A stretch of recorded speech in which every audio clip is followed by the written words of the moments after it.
Bonjour, aujourd'hui on va voir deux exercices de l'Advent of Code 2024 et comment y répondre avec le langage Idris 2.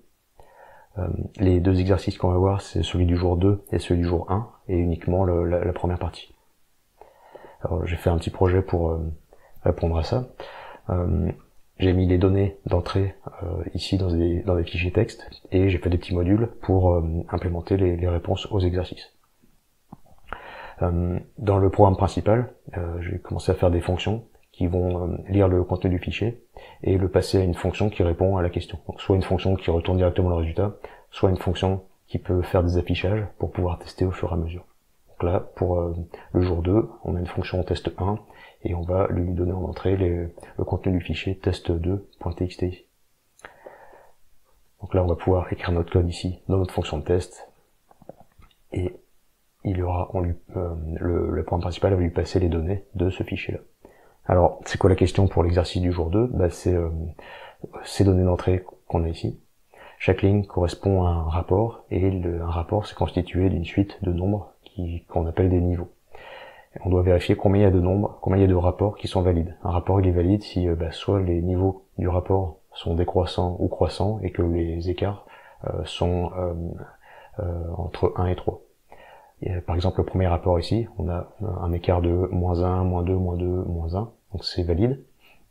Par contre, le suivant, c'est croissant, mais on a un écart de 5 ici, entre 2 et 7, donc le rapport n'est pas valide.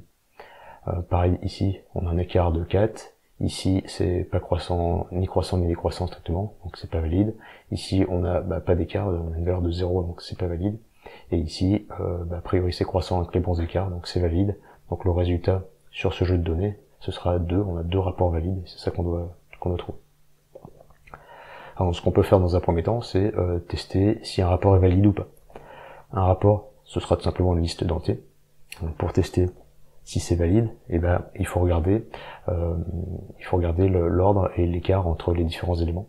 Ce qu'on peut remarquer, c'est que si c'est croissant ou si c'est décroissant, c'est juste que si on inverse la liste, on retourne, on a un cas ou l'autre en fait. Donc ce qu'on peut faire, c'est traiter uniquement les suites de nombres croissants, et pour tester le cas décroissant, on appellera la même fonction mais sur la liste renversée, et du coup la fonction marchera.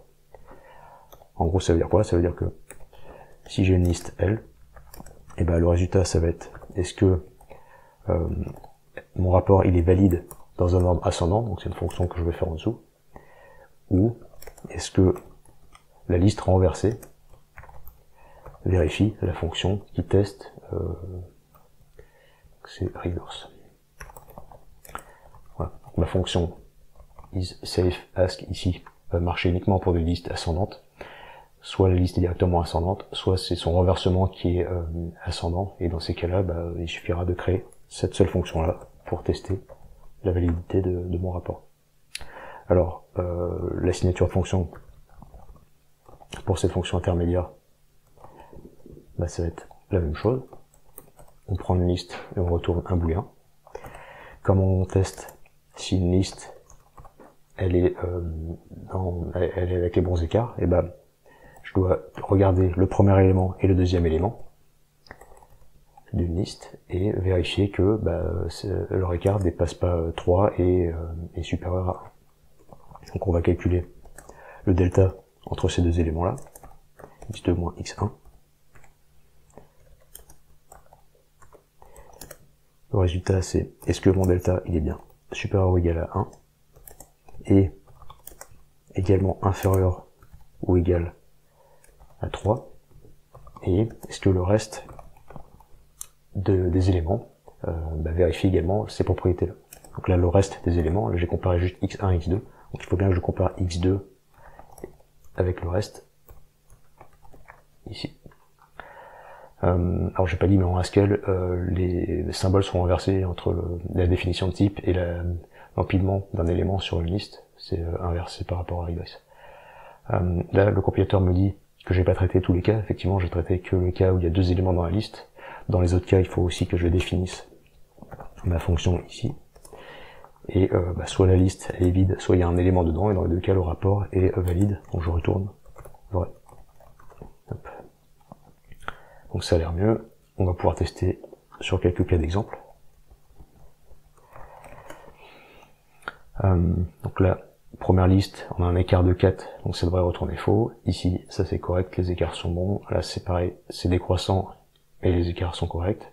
Là on a un écart de 4, donc ça devrait être incorrect. Et là on a ni croissant ni décroissant, donc ça devrait être incorrect. Donc en résultat, je devrais avoir faux, vrai, vrai, faux, faux. On va tester. J'ai lancé la compilation à l'exécution. Le main va lancer ma fonction de test. Et donc on a le résultat qui s'affiche ici, faux, vrai, vrai, faux, faux. Donc ça a l'air d'être correct. Alors maintenant, ce qu'on va devoir gérer, c'est les données d'entrée, récupérer les listes qui sont dans ces données d'entrée. Donc en gros, on récupère une matrice de nombres. J'ai le texte en paramètres et je vais voir la liste des rapports, et un rapport c'est une liste de nombres. Alors comment on peut faire ça?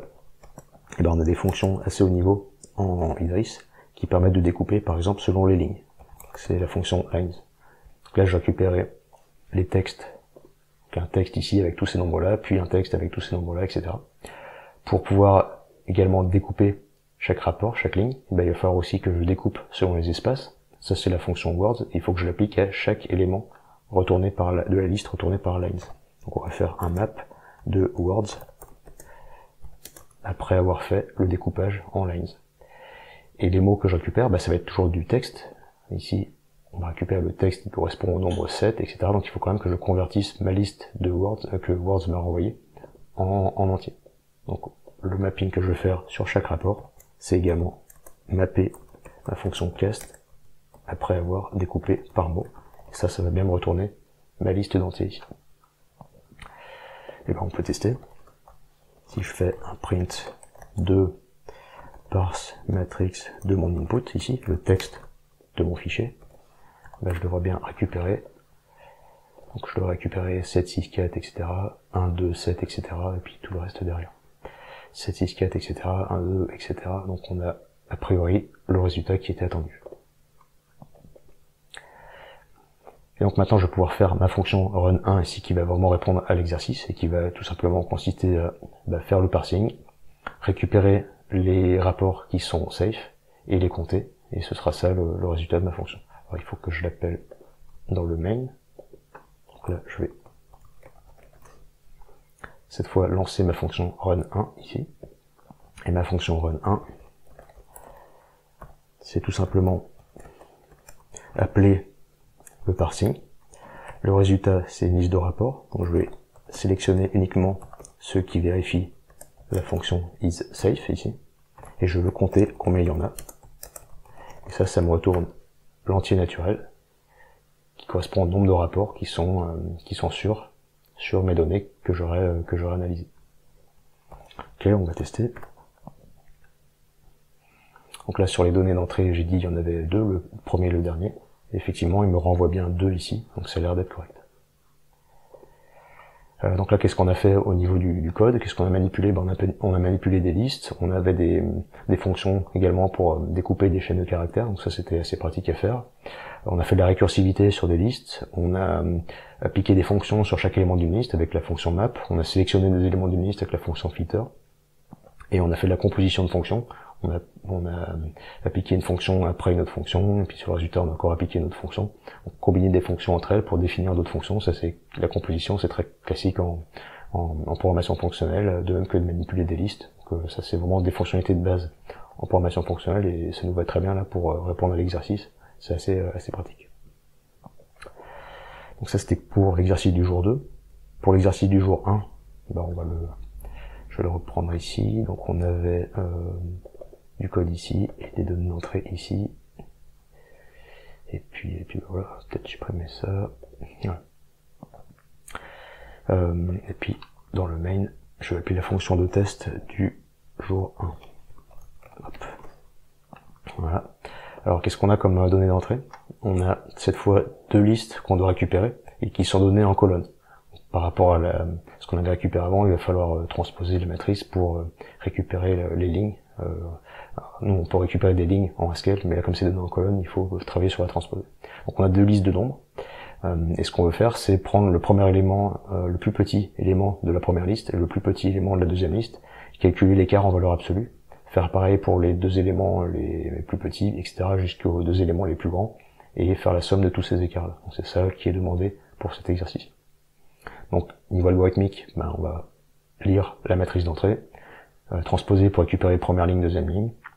Ensuite, on peut trier, et ensuite, on va pouvoir appairer les différents, les éléments des deux listes. Donc, on va prendre le premier élément de la première liste et le premier élément de la deuxième liste. On va calculer l'écart, puis on va faire la même chose, etc., etc. Ok, donc on y va.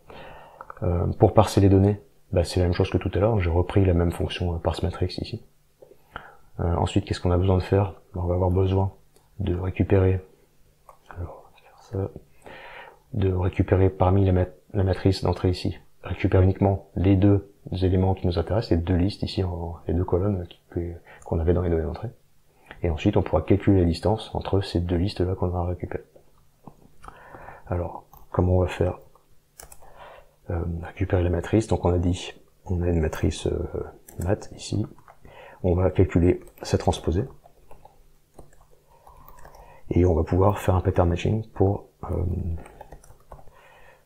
analyser le résultat. Et nous, le résultat qu'on veut, c'est une première liste XS, une deuxième liste YS. Et du coup, c'est ça qu'on va pouvoir retourner dans un tuple ici. Alors c'est pas tout à fait les listes, on veut les trier pour pouvoir faire notre calcul de distance ensuite plus facilement.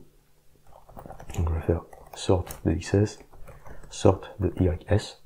Et il faut gérer les autres cas qui peuvent se produire. Alors en vrai, les données qui sont fournies dans la blunt of code, il n'y a pas d'erreur dedans. Donc ici, je vais juste retourner une valeur par défaut, mais ce cas-là ne se produira pas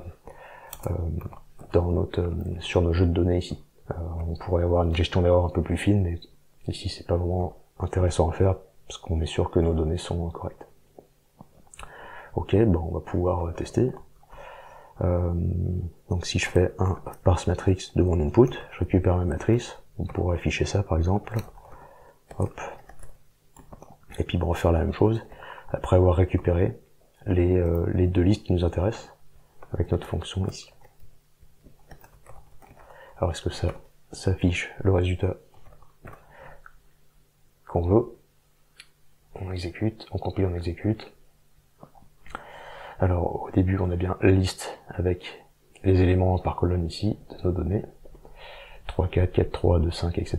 3, 4, 4, 3, 2, 5, etc. Donc ça, c'est la matrice directement. Et nous ce qu'on voudrait c'est récupérer la première colonne triée. Donc ça doit nous donner 1, 2, 3, 3, 3, 4. Et la deuxième, ça fera 3, 3, 3, 4, 5, 9. 1, 2, 3, 3, 3, 4, 3, 3, 3, 4, 5, 9. Ça a l'air d'être correct. On peut donc faire le calcul de distance maintenant. On a la première liste, la deuxième liste, et ça va nous donner un entier. On va calculer les écarts élément par élément et sommer tout ça. Alors comment on peut faire ça? On a un X, un YS, XS, YS, les deux listes. Ça va être alors la fonction qui prend un élément dans chacune des deux listes, elle s'appelle zip. Et si on veut appliquer une fonction sur ces deux éléments, retourner la liste des résultats, on a une fonction zip with qui permet de faire ça. On lui passe la fonction, la première liste, la deuxième liste, et on aura le résultat. La fonction qu'on va mettre ici, c'est un calcul de distance. Ça prend un x dans XS, un y dans YS, et ça retourne la valeur absolue de la différence entre ces deux éléments. Donc ça nous donne bien la liste des écarts, et ce qu'on veut c'est la somme de tout ça. Donc je peux rajouter un sum ici. On peut tester. Alors, ce que je vais faire c'est que le résultat tout à l'heure, au lieu de l'afficher, je vais définir deux variables ici, et je vais appliquer ma fonction de distance sur ces deux listes résultats. Alors normalement ça va donner 11 je crois. Ok, 11, ça a l'air correct. Ce qu'on peut remarquer c'est que ici on a détaillé le calcul, on a détaillé les paramètres d'entrée, on a détaillé la lambda qu'on va passer dans la fonction zip. Et en fait on pourrait manipuler directement des fonctions plutôt que de détailler les calculs sur des valeurs. La fonction pour calculer les écarts, c'est en fait appliquer l'opérateur de soustraction, et ensuite composer ça, envoyer le résultat dans la fonction valeur absolue. Alors on pourrait faire la composition de fonctions, Sauf que la composition de fonctions, ça fonctionne uniquement pour une fonction qui prend une entrée qui fournit un résultat avec une autre fonction qui prend une entrée qui prend un seul résultat. Donc là, à droite, c'est la première fonction qui est appliquée, et à gauche, on lui passe le résultat dans cette fonction-là, et le résultat final, c'est le résultat de cette fonction à gauche ici. Et donc cette fonction, on va prendre seulement un paramètre. On a un opérateur de composition, qui est le point de point ici, qui permet de dire, ça c'est une fonction à 2 paramètres, je l'applique sur 2 paramètres, j'obtiens un résultat que je passe en paramètre à cette fonction-là. Donc c'est exactement ce qu'il nous faut, donc on peut faire ça ici. Et du coup, on peut faire la même chose pour, ici, composer sum avec zipWith. zipWith, il prend 2 paramètres, que je peux supprimer ici, et donc j'ai plus besoin de les spécifier ici. Donc ça prend 2 paramètres, on applique la fonction, on obtient un résultat qu'on passe à sum, et ça nous donne le résultat final. Donc a priori, on peut écrire la même chose de cette façon-là. Je vérifie quand même si ça fonctionne.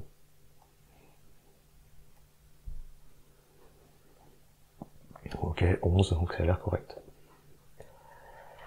On va pouvoir du coup répondre complètement à l'exercice maintenant. Donc, au lieu de faire le test, on va appeler notre fonction run1 et qu'on va définir ici. Alors la fonction, elle prend le texte en entrée qu'on va parser avec notre fonction parseMatrix. Le résultat, c'est une matrice qu'on va passer en paramètre à la matrice tout sortie de liste ici. Hop. Et ça nous donne nos 2 listes qu'on va passer à compute distance ici. Donc pareil, composition de fonctions. On applique cette fonction-là, le résultat on le passe dans cette fonction-là, le résultat on le passe dans cette fonction-là. Et là il y a un petit souci, c'est que matrix tout sortie de liste, ça renvoie à un tuple avec 2 listes, mais la fonction compute distance, elle prend 2 paramètres. Donc en fait, les 2 paramètres qui sont ici, c'est ce qu'on appelle une forme purifiée, c'est-à-dire que c'est pas une fonction qui prend 2 paramètres vraiment, c'est une fonction qui prend un seul paramètre, mais qui retourne une fonction qui va prendre le 2e paramètre et retourner le résultat. Et ça, c'est très pratique d'utiliser ça. En général, c'est des fonctions comme ça qu'on écrit. Mais si on veut récupérer un résultat, souvent on le récupère sous forme de tuple.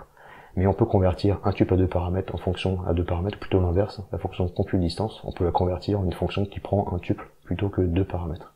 Et cette fonction de conversion, elle s'appelle unquery.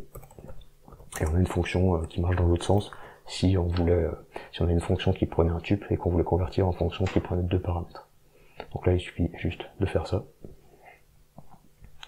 Hop. Et a priori, après tout, ça devrait fonctionner. Et toujours nous retourner le même résultat. 11 ici, donc ça a l'air correct. Au niveau du code, qu'est-ce qu'on a fait de particulier? On a toujours découpé du texte, ça change pas. Qu'est-ce qu'on a fait d'autre? On a fait des zips entre 2 listes, et on a fait des compositions de fonctions avec des fonctions à plusieurs paramètres, avec cet opérateur-là. Et on a converti, on a décurifié la fonction compute distance avec la fonction unquery ici. Donc pareil, ça c'est des opérations qui sont assez classiques en programmation fonctionnelle, notamment avec des langages comme Idris ou Haskell. Ok. Donc en conclusion, l'Advent of Code, les premiers exercices, ils sont relativement simples, avec des langages de programmation fonctionnelle. C'est vraiment assez facile d'y répondre. On a des fonctions pour manipuler du texte, pour manipuler des listes. On peut faire de la récursivité sur des listes. On a des fonctions plus haut niveau comme mapFilterZip pour manipuler des listes également. On a combiné des fonctions pour définir d'autres fonctions, avec l'histoire de la composition, ou même composer des fonctions qui prennent plusieurs paramètres. Et on a décurifié une fonction pour pouvoir faciliter cette composition également. Voilà pour ces premiers exercices. Dans les prochaines vidéos, on verra des problèmes un peu plus compliqués, notamment avec comment faire du parsing sur les données d'entrée et remplir des types un peu plus compliqués que juste des listes, comme ce qu'on a fait ici. Et voilà.